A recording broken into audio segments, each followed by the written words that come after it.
ఆనాడు ఉమ్మడి ఆంధ్రప్రదేశ్లో ఉన్నప్పుడు తెలంగాణ వాదులం మనం ఏ ఒక్క చిన్న విమర్శ చేసినా మన మీద గట్టిగా విరుచుకుపడ్డది ఎవరు అంటే ఆంధ్ర రాజకీయ నాయకులు. మరి ఇవాళ ఏం జరుగుతుంది?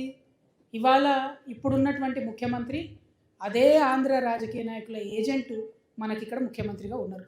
దానివల్ల ఏం జరుగుతుంది? గత 10 ఏళ్లలో 12 ఏళ్లలో అంతకుముందున్న ప్రభుత్వం అధికారంలో ఉన్నప్పుడు ఏమైంది ఏం కాలేదని పక్కన పెడితే ఒక భయం ఉంటుండే.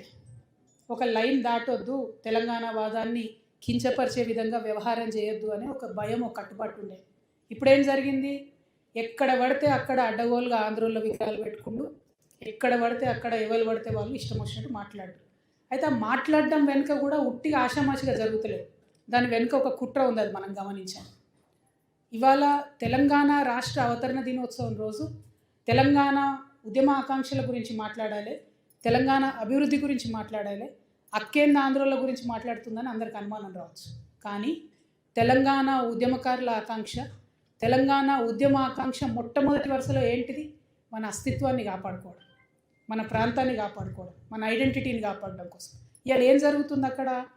ఆంధ్రప్రదేశ్ రాష్ట్రం సపరేట్ అయ్యి మనలాగానే ఇవాళ 12 ఏళ్ళు నుండి 13వ సంవత్సరం వస్తుంది.